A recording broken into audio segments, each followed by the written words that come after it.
Hemos leído un pasaje que muchos conocemos,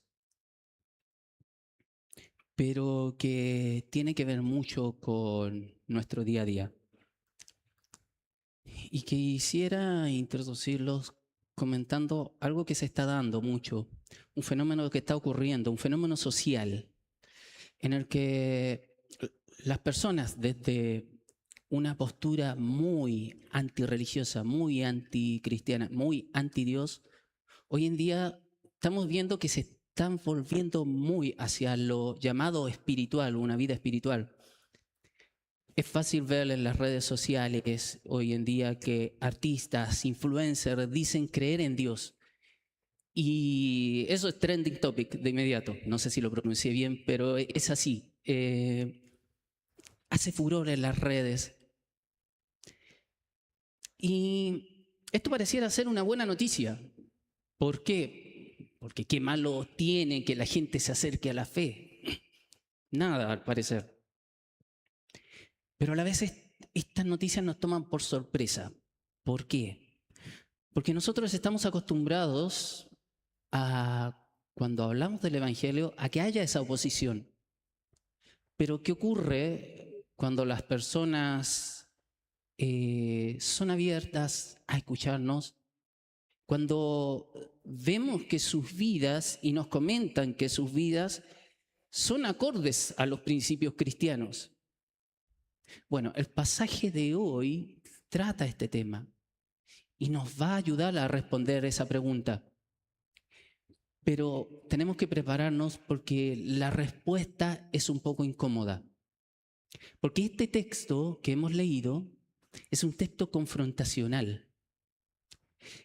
Vamos a encontrar verdades que nos van a mover el piso, que incluso no nos va a gustar mucho, pero son muy necesarias porque nos llevan al autoexamen.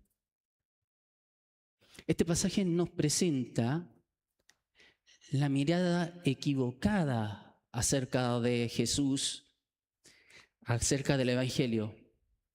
Una mirada que puede presentarse incluso entre nosotros en la misma iglesia. Ese es el primer punto que vamos a tratar. También este pasaje nos muestra cómo Jesús confronta esta mirada. Ahora, su respuesta, como decíamos, nos puede dejar un poco frío, un poco helado. Es como un balde de agua fría que nos lance. Pero por último, también miremos cuál es la verdadera mirada, la mirada que Jesús nos presenta. Y esta mirada de Jesús no solo es un hablar, sino que veremos cuál fue el actuar de Cristo en este pasaje. Y así entenderemos cuál es la maravillosa obra de Dios que está plasmada en esta conversación. Vamos pues. Pero antes de seguir, quisiera que miráramos un poco cómo llegamos a este pasaje. Esta historia está enmarcada en una narración más larga, que comenzó en el capítulo anterior. Y si miramos los últimos versículos del capítulo 2, quisiera que abrieran su Biblia donde leímos y miráramos 3 versículos anteriores. Dice: mientras estaba en Jerusalén durante la fiesta de la Pascua, muchos creyeron en su nombre al ver las señales que él hacía. En cambio Jesús, noten esto, en cambio Jesús no les creía porque los conocía a todos. No necesitaba que nadie informara nada acerca de los demás, pues él conocía el interior del ser humano. Es interesante que inmediatamente después aparece la historia de Nicodemo. En el original, en el griego, hay un conector, una palabra, un conector lógico que puede ser traducido como pero. Entonces, si vemos la transición entre estos dos capítulos, en realidad podría perfectamente leerse: no necesitaba que nadie le informara nada acerca de los demás, pues él conocía el interior del ser humano. Pero había entre los fariseos un dirigente de los judíos llamado Nicodemo. Este fue de noche a Jesús. Bueno, el pasaje continúa. Es decir, estamos frente a un contraste.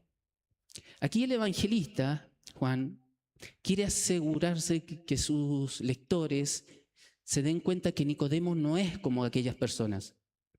Jesús no se fiaba, no les creía a los otros, pero aquí vemos a un personaje que viene de manera sincera, sin dobles intenciones, como normalmente aparecen los fariseos. ¿Y por qué hace esto? A ver, Nicodemo era fariseo, lo primero. Nicodemo, como leemos en el texto, era un dirigente de los judíos. Era una autoridad. Ser fariseo no significaba ser dirigente. O sea, eran dos cosas que en el común de los casos era opositor a Jesús. Entonces, si se presentara simplemente la historia de Nicodemo como sin esta aclaración que hace el evangelista, uno puede pensar que él iba con quizás una mala intención, pero no, él iba sinceramente. Y con esta sinceridad de corazón llega y lo llama rabí, que quiere decir maestro, pero no en cuanto a función, sino en cuanto a título.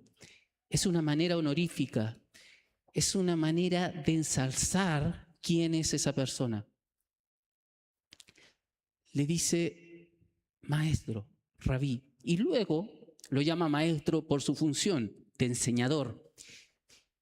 Y la razón por la que Nicodemo le da este reconocimiento, la leemos en el pasaje y es porque reconoce que las señales que está haciendo no las podría hacer una persona cualquiera.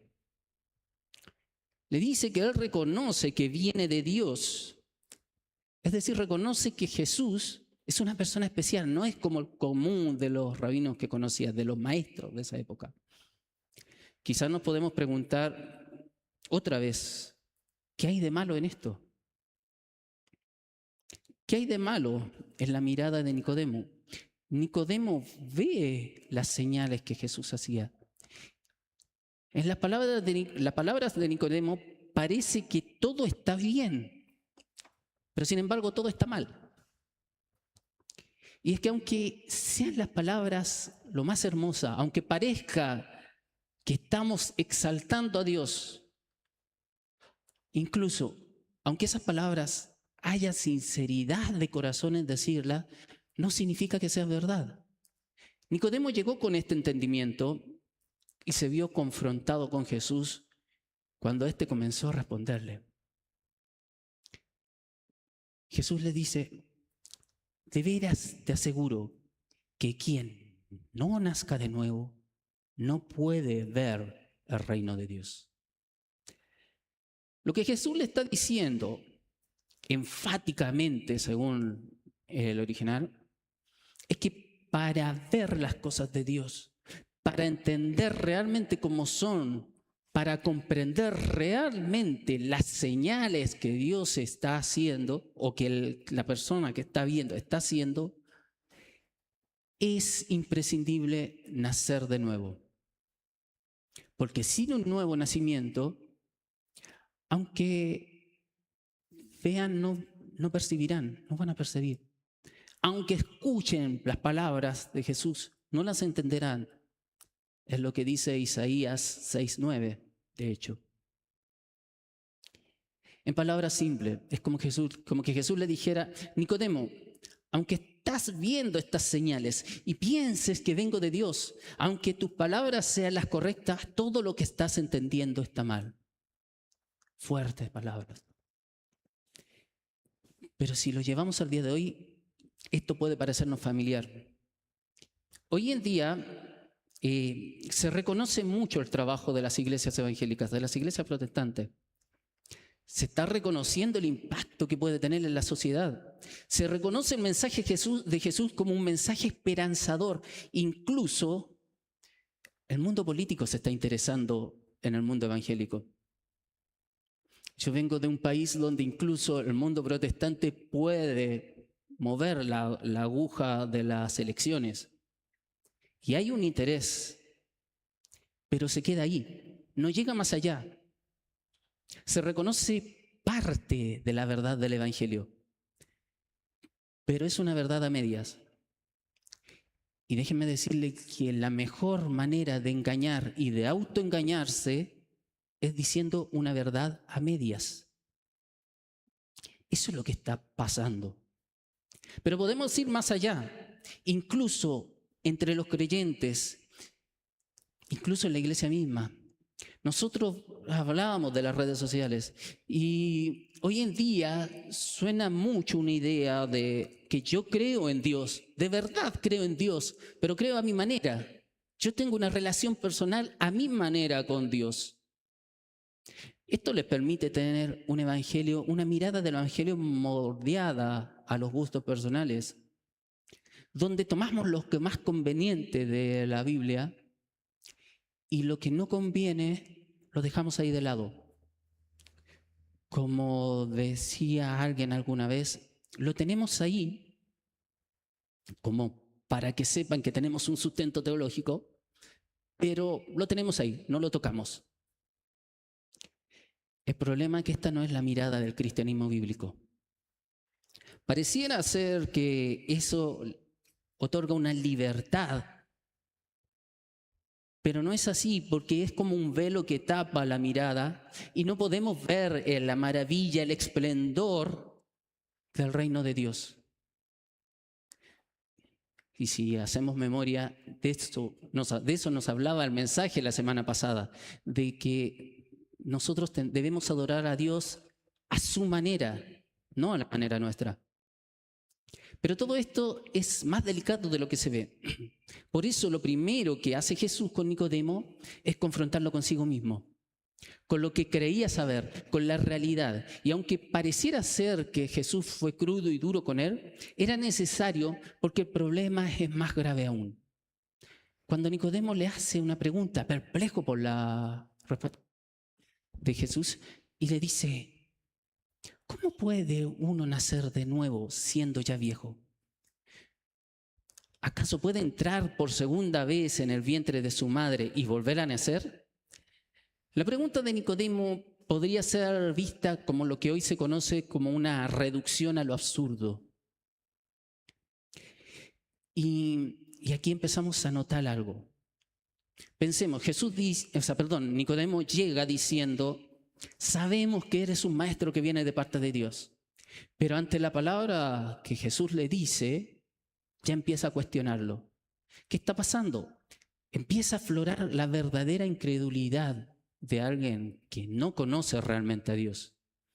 Y es que las palabras de Jesús nos confrontan, son incómodas, nos ofuscan a veces y nos hacen sacar lo que realmente está dentro de nosotros. Pero como decíamos, es necesario, porque es la salvación misma la que estaba en juego en ese momento. Y es la más salvación misma la que está en juego hoy en día cuando hablamos estas cosas. Por eso Jesús abiertamente le dice una verdad que nadie quiere escuchar. Yo te aseguro que quien no nazca de agua y del Espíritu no puede entrar en el reino de Dios. Más profundo aún. Jesús desarma esa reducción al absurdo de Nicodemo, pero aparentemente solamente, lo deja en peor condición. ¿Qué pasó?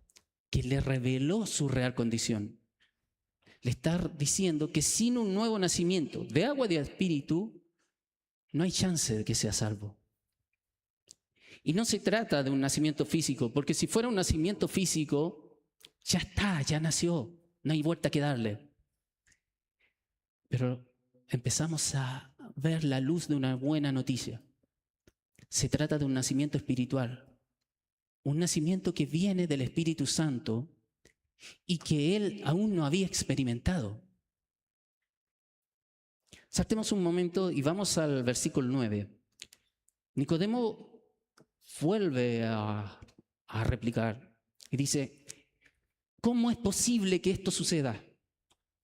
Él debería haber sabido esto, debería haber entendido estas cosas, debería haber entendido el sentido del nuevo nacimiento, pues era maestro de Israel, es lo que Jesús le dice. Era uno de los grandes teólogos de la época, por decirlo de alguna manera. Conocía las Escrituras, conocía todo el Antiguo Testamento. Y en él encontramos muchos ejemplos acerca de esto. Miremos uno. Ezequiel, para que lo tengan ahí, Ezequiel 36, del 25 al 27. El 25 dice: los rociaré con agua pura y quedarán purificados. los limpiaré de todas sus impurezas e idolatrías. Notemos cómo ya aparece el concepto de agua, de purificación, que puede ser relacionado con nacer del agua misma. Y esta es una de las razones de la necesidad de un nuevo nacimiento, porque nada impuro, nada profano, nada ni nadie que sea verdaderamente santo puede pararse ante un Dios santo. Es lo que Juan dirá después en Apocalipsis 6, del 16 al 17, donde dice: todos gritaban a las montañas y a las peñas, caigan sobre nosotros y escóndanos de la mirada del que está sentado en el trono y de la ira del Cordero. Nótese, la ira del Cordero. Porque ha llegado el gran día del castigo. Y miremos esta pregunta y dice: ¿quién podrá mantenerse en pie? Y sin embargo, Juan también en Apocalipsis 7:9 dice: después de esto miré y apareció una multitud tomada de todas las naciones, tribus, pueblos y lenguas. Era tan grande que nadie podía contarlas. Estaban de pie, ojo el contraste, de pie delante del Cordero, vestidos de túnicas blancas y con ramas de palma en las manos. Y el versículo 14 dice: aquellos son los que están saliendo de la gran tribulación. Han lavado y blanqueado sus túnicas en la sangre del Cordero. Y es que el nuevo nacimiento apunta a una nueva vida, ahora en santidad, que por la obra de Jesucristo en la cruz, ahora la persona puede pararse ante el Padre sin temor a condenación, porque la justicia de Cristo fue puesta en esa persona. Continuemos con Ezequiel 26 y 27, dice: les daré un nuevo corazón y les infundiré un espíritu nuevo. Les quitaré ese corazón de piedra que ahora tienen y les pondré un corazón de carne. Infundiré mi espíritu en ustedes y haré que sigan mis preceptos y obedezcan mis leyes. Y es que el nuevo nacimiento es esa obra del Espíritu Santo que cambia nuestra naturaleza incrédula, que no quiere para nada a Dios en su vida, aun cuando aparentemos ser cristianos de tomo y lomo. Él toma esa naturaleza y la transforma en una que ahora desea estar con Dios, que ahora podemos responder al llamado de Dios, creer en Él y así convertirnos de nuestro mal camino. Y esto no es de nosotros, pues es don, es un regalo de Dios. Efesios 2:8. La gran noticia que tenemos es que hemos nacido de nuevo, hemos nacido dentro del reino de Dios. Esta es nuestra ciudadanía ahora y nadie la puede quitar. Jesús sigue y sus palabras van en un creyendo vertiginoso. Leemos en los versículos 11 y 12 que dice: te aseguro que hablamos de lo que sabemos y damos testimonio de lo que hemos visto personalmente, pero ustedes no aceptan nuestro testimonio. Si les he hablado de las cosas terrenales y no creen, entonces, ¿cómo van a creer si les hablo de las celestiales? Esto es como que si Jesús dijera: Nicodemo, si te he hablado de cosas del reino, es porque las sé, porque las conozco. Y noten lo que Jesús dice: personalmente. Nicodemo debe haber estado su mente dando vueltas de tantas revelaciones. Jesús cierra esta parte y dice: y no aceptan mi testimonio. Nuevamente, pensemos en el principio. Nicodemo se debe haber preguntado: ¿qué? Pero si te dije cuando llegué que sabía que venías de Dios, que creo que en tus señales y que te veo como un maestro. Pero Jesús le estaba diciendo: Nicodemo, no estás creyendo realmente. Y aquí viene el versículo, viene la parte que es el remate que da Jesús en esta sección. Le dice: nadie ha subido jamás al cielo, sino el que descendió del cielo, el Hijo del Hombre. Algunas traducciones dicen, sino el que descendió del cielo, el Hijo del Hombre que está en el cielo. ¿Qué está pasando acá? Jesús le está declarando una verdad a Nicodemo. Le está diciendo, Nicodemo, yo no soy simplemente un maestro. Ni siquiera soy el más grande maestro que haya pisado la tierra. Nicodemo, yo soy el Hijo del Hombre. Yo soy el Mesías prometido. Yo soy el unigénito Hijo de Dios, el Logos encarnado. Nicodemo, yo soy Dios, el Dios hombre. Lo que podemos encontrar en Juan capítulo 1 completo. Realmente aquí imagino la cabeza de Nicodemo explotando con toda esta explicación. Pero es que las señales que Jesús estaba haciendo, no eran señales al azar. Si rastreamos en el Antiguo Testamento, las señales que Jesús hacía, los milagros, eran los llamados milagros mesiánicos. Eran las señales que seguirían al Mesías prometido, que ningún profeta anterior a él podría hacer. De hecho, en la Biblia hay la sanidad del ciego, que él mismo le dice a los fariseos, busquen en las Escrituras si alguna vez un ciego abrió los ojos. Esa era una señal mesiánica, que estaba prometido, que el Mesías prometido abriría los ojos. Nadie más había hecho, nunca había pasado. Estas señales, Nicodemo debería haberlas visto, pero él solo reconocía a un maestro enviado por Dios, no al Hijo de Dios.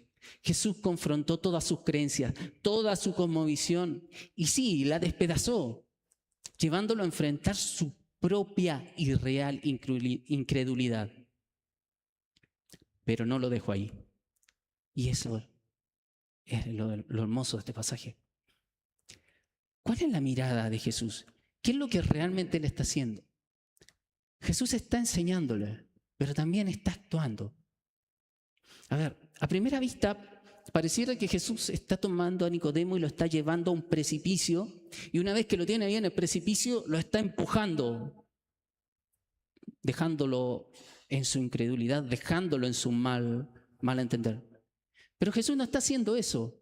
Jesús no lo está empujando por el precipicio. Jesús está abriendo sus ojos y le está mostrando que él ya había caído en el precipicio. No lo está empujando, le está diciendo que ya está en ese fondo, en esa oscuridad. Nicodemo estaba en una oscuridad, muerto en sus pecados, y en esa oscuridad aparece Jesús alumbrando su vida con su palabra. Es una verdad cruda, como dijimos al principio. Es una verdad incómoda, pero es la verdad. Y es que esa es la obra del Evangelio. Esa es la obra de Jesús. Romanos 10:17 dice que la fe viene por el oír la palabra de Dios. Esto es lo que hemos vivido cada uno de nosotros cuando Cristo llegó a nuestra vida. Cuando nos encontró. Algunos de manera dramática, otros a veces de manera mucho más tranquila. Pero hubo un momento en el que nos dimos cuenta que estábamos perdidos, que aun cuando muchos pudimos nacer en una familia cristiana, crecer en una iglesia, nos enfrentamos a esa cruda realidad de que no podíamos ver el reino de Dios porque nuestra vida aún estaba en bajo condenación. Pero bendito ese día, porque aunque parece ser la peor noticia, en realidad fue ese momento cuando Dios nos abrió los ojos, cuando Dios nos hizo nacer de nuevo, cuando pudimos creer y aferrarnos a la cruz de Cristo, y así fuimos salvados desde ese día y para siempre. ¿Cómo ocurre esto? La respuesta de Jesús a Nicodemo es una respuesta que también es para nosotros. Esta es una obra misteriosa del Espíritu Santo, que tal como el aire que no podemos ver, ver, asimismo el Espíritu Santo se mueve y actúa en la persona. Muchas veces no podemos ver exactamente qué está haciendo, pero también, tal como podemos ver y sentir la manifestación del aire, sí también podemos ver la obra, las obras del Espíritu Santo en la persona regenerada, en su cambio, donde la primera evidencia es que pasa de ser alguien que no quería nada con Dios y ahora que puede creer en Jesús y en su obra en la cruz, que busca y desea compañerismo con Dios, reconociendo a Cristo como Salvador y, ojo, como Señor. Esa es la primera gran evidencia. Tal vez no de manera perfecta, pero esa es su creencia. Leímos el Salmo 139, del 13 al 18. Esta es una hermosa descripción de cómo Dios está al pendiente de cada detalle de nuestra vida, desde que nos formó. No se trata, y quisiera hacer este punto, no se trata de que Dios hizo la naturaleza como si fuera un gran arquitecto, como algunos dicen, y luego la dejara correr en sincronía. No, ese no es el Dios de la Biblia. El Dios de la Biblia, el Dios verdadero, el Dios en el que nosotros creemos, está al pendiente de manera personal de cada momento de nuestra vida. Desde nuestra propia formación en el vientre de nuestra madre, Él estaba al pendiente. Por eso es una obra tan maravillosa. Y de la misma manera, Dios que estuvo al pendiente de nuestra vida, de nuestra formación en nuestro cuerpo físico, Dios que nos escogió antes de la fundación del mundo, estuvo pendiente de cada momento para dar forma a nuestra vida espiritual, para traernos a la vida con Él, para hacernos nacer de nuevo, para ya no ser más esa vieja criatura, sino vivir en completa paz con Él para siempre. La maravilla de nuestro pasaje es que nos deja ver en parte a Jesús actuando.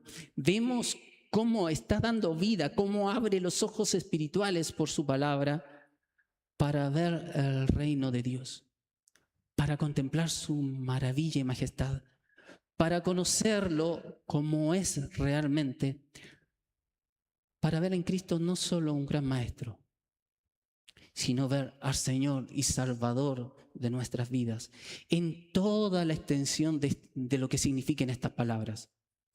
Con razón, con mucha razón, Pablo pudo decir en algún momento qué profundas son las riquezas de la sabiduría y del conocimiento de Dios. Eso lo encontramos en Romanos 11, versículo 13. Y déjenme decirle que con todo lo que hemos visto, lo que hemos estudiado hoy es solo la mitad de la conversación.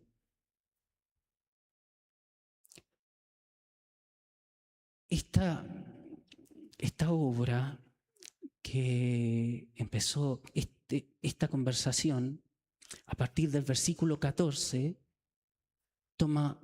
se conecta y toma otro enfoque. Primero Jesús confrontó a Nicodemo, pero a partir con su creencia, con su equivocada manera de creer.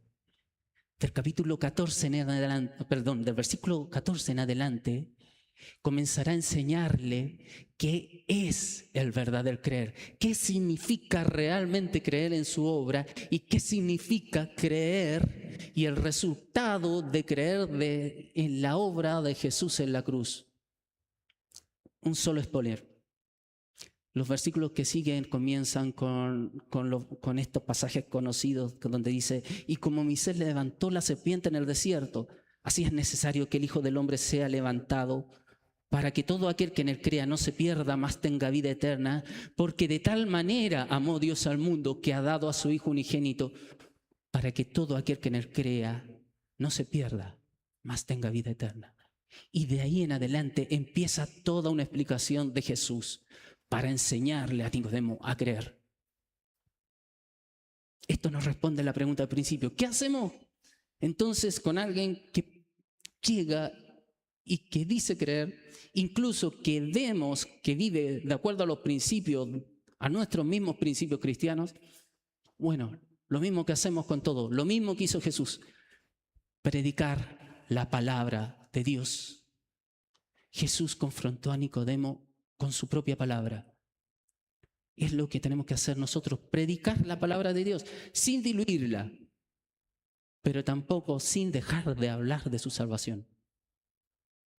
Cuando preparaba esto me acordaba de las palabras de un profesor del seminario que nos dijo una vez: cuando hablen del juicio de Dios, cuando hablen de la situación de las personas en condenación, nunca hablen de esto sin presentar a Jesús como Salvador, porque de eso se trata. Nosotros debemos predicar la palabra de Dios, llamando las almas al arrepentimiento en todo nuestro entorno. Y debemos dejar la obra de la regeneración a Dios, a su Espíritu Santo, porque Él la hará conforme a su voluntad, como lo hizo alguna vez con cada uno de nosotros. Para ir cerrando, quisiera decirles, este mensaje es para nuestra autorreflexión. Y sí, puede ser un mensaje que incomode. Y quizás muchos los van a desechar. Y es lo que Jesús ejemplifica en su parábola del sembrador que encontramos en Mateo 13. Pero quizás haya otros, y no quizás, habrá otros que los despertará de muerta vida. Y si hoy, alguno de nosotros, si hoy te has dado cuenta que en realidad estás aún en el fondo de ese precipicio, incluso creyendo que crees, déjame darte esa buena noticia, porque eso significa que Dios está abriendo tus ojos, que te está mostrando todo para que puedas creer en Él y ser salvo. Así que no le des más vuelta. Vení en arrepentimiento de pecados y creed en Cristo Jesús y su obra en la cruz. A nosotros también Dios nos trajo de esa manera. A nosotros también nos abrió ese entendimiento un día por su palabra. Y por eso hoy podemos decir junto al salmista, de acuerdo a lo que hemos leído: cuán precioso, Dios, me son tus pensamientos, cuán inmensa es la suma de ellos. Si me propusiera contarlos, sumaría más que los granos de la arena. Y si terminara de hacerlo, aún estaría a tu lado. Si hoy podemos ver y entrar en el reino de Dios, es porque un día Él nos hizo nacer de nuevo. Nos trajo de muerte a vida para que pudiésemos arrepentirnos y creer en Jesús. Gocémonos y alegrémonos por esta salvación tan grande. Oremos. Padre Santo Celestial, te damos gracias, Señor, por tu mensaje. Te damos gracias por tu palabra. Y te damos gracias, Señor, porque quizás somos confrontados con ella, pero asimismo un día apareciste en nuestras vidas y nos diste este nuevo nacimiento. Nos diste nueva vida en ti. Nos diste nueva vida en Cristo Jesús por intermedio de tu Espíritu Santo. Te damos gracias, Padre, por eso, porque tu amor se ha manifestado de esa manera. Y te pedimos, Dios, que si alguno en este momento aún no lo ha hecho, Señor, aún no ha recibido esto, haz tu obra en su vida, Señor, que pueda ver esta realidad y que pueda tener el gozo de tu salvación también en su vida. Te lo imploramos, Dios, en el nombre de Cristo Jesús, nuestro Salvador. Amén.